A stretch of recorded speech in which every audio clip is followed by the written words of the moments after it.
Good afternoon, board members and Superintendent Carvalho. I am here instead of work as I would like to be. It's been 10 months since I have not been able to go to work. And as an orientation and mobility specialist, visual impairment department, a special education, visual impairment program that is. And so as I'm waiting and biding my time and speaking at these meetings to let all of you know how concerned I am about being fired, being let go because my religious exemption was denied. I was not accommodated. And so now there are only 14 out of 15 of us working, and it has affected the students, the student population. It has caused stress, undue stress on my coworkers who have had to split my caseload as an itinerant teacher. So I wanted to ask, why am I being discriminated against? Why LGBTQ plus are not discriminated against? If there were, there would be an outrage. So why? Why are people who claim their religious exemption, whether it's Islam, whether it's Christianity, what is it? Why are we being, I don't understand, but it's been really awful what we've been put through. Not only a paycheck for 10 months, no paycheck for 10 months, no job, no livelihood.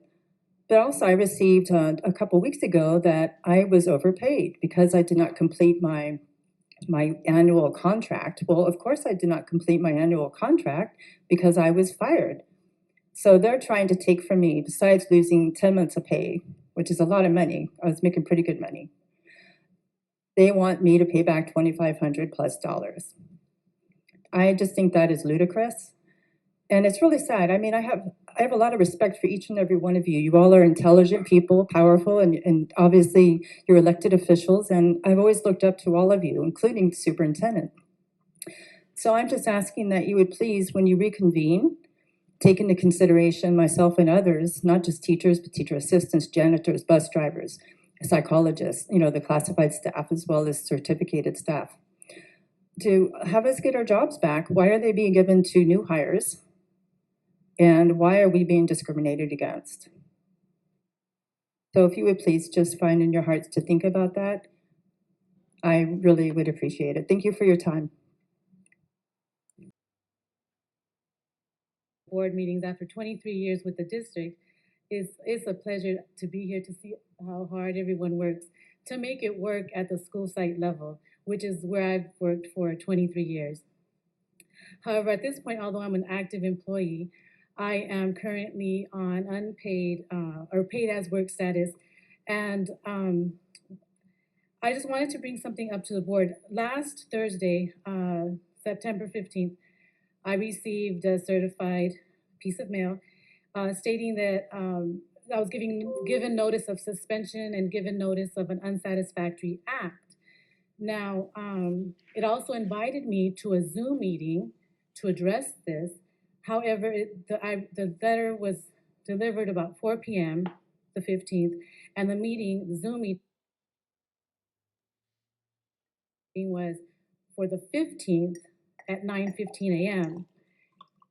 As I went through the packet, and it was about a 30-page packet, and I had to, I was alarmed and had to read through it quickly and try to understand what it was saying exactly.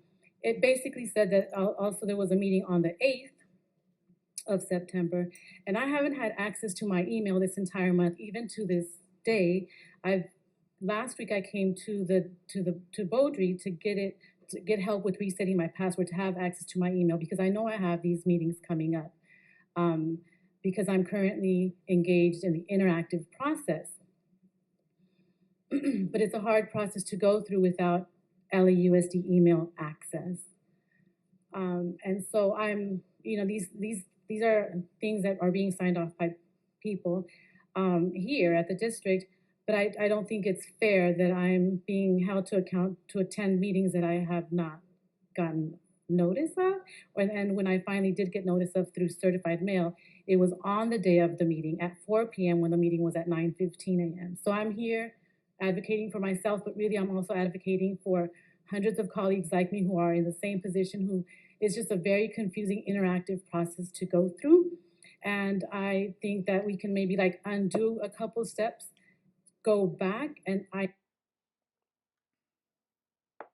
not be suspended, I not be given that notice of unsatisfactory action, because the action that I'm been cited for is not complying with the district's vaccination policy. But when I read the vaccination policy, it was a part where it said you submit proof of vaccination, or you apply for exemption. My exemption has, and accommodation has been approved, so I am compliant with our district's vaccination policy. And so I don't understand, and I'm not. Thank you for your time. I appreciate all of you and all the hard work that you do for us. Thank you. I know the superintendent would like to briefly respond. Just very briefly. So as part of due process, I think it is important for us to acknowledge that any one employee, regardless of current case or action, be afforded an opportunity to receive the appropriate information and documentation. So we will look into this matter Thank you. to ensure that that takes place. I appreciate you all. Thank you. Good morning, Superintendent Alberto Carvalho, and good morning, board members. So I just wanted to, again, repeat that I really would like to have my job back. I was wrongfully terminated, and I've worked for 14 years in the special education visual impairment department as an orientation and mobility specialist. And as I had also mentioned before, there are only 15 of us in the entire district. So there are presently 2 openings, and I was hoping that you all would really open your hearts to think about having me reinstated. The only reason I was terminated was because I claimed religious exemption to not take the COVID-19 experimental vaccine. I say experimental because it's not been tested. So even the CDC has walked back on let's say, the strength and the so-called veracity of the COVID-19 being a vaccine and keeping people from becoming sick with COVID-19. It has been proven that people who do not take the so-called vaccine are no more spreaders of it than those who have been fully boosted, who have taken not just the 2 vaccines, but the booster shot. So I'm sure by now everybody has heard in the news from the CDC recent report that it's optional for masking, for social distancing, and even for testing. So just a real quick, I know I only have a little bit left, time left. I just wanted to say that I've always had very good reviews working with my students. I've never been in trouble, never been disciplined. And I'm just so heartbroken that just so close to retirement, only a few years away from retirement, that I'm fired. And so the last time I worked was at the end of October of 2021. And I took an unpaid leave of absence, hoping that I would be able to get my job back and that things would pass over. And as we can see, it did not happen. My 6 months unpaid leave of absence went up. I had filed to come back to work. There was some mix-up, and I was considered, I received a letter that I had not followed. I had not requested to go back to work, but I have all the proof showing. If anyone would like to meet with me, I can show all the emails I have, documentation that I did follow the proper protocol to extend my leave of absence until things would hopefully improve. So if anyone would be willing to meet with me, I sure would appreciate it. I would really like to get my job back. I miss my students very much. And I just really appreciate your time, that you would reconsider all of us coming back, not just myself, not all about me, but a lot of the teachers and classified staff, including janitors, bus drivers, and others that have lost their jobs because of the same reason, religious exemption. Thank you for your time. Thank you. Speaker number 2. And Good morning, board members. I come to you this morning. I'm here to bring you the voice of an esteemed colleague who's not with us in person here today. LAUSD Superintendent and School Board. Who am I? I am Jenny Vasquez. I am an educator. I knew I would grow up to be one since I was little, since attending Main Street Elementary in South Central LA when I had Miss Gee as my teacher.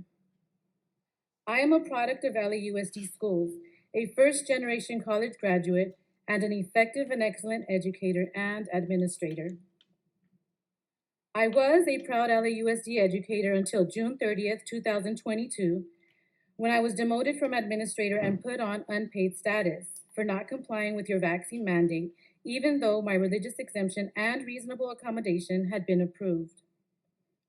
Despite being forced out of a position I loved in October 2021, I worked above and beyond in the virtual academy because it has always been about our students first and foremost. But none of that mattered to LAUSD, to you here.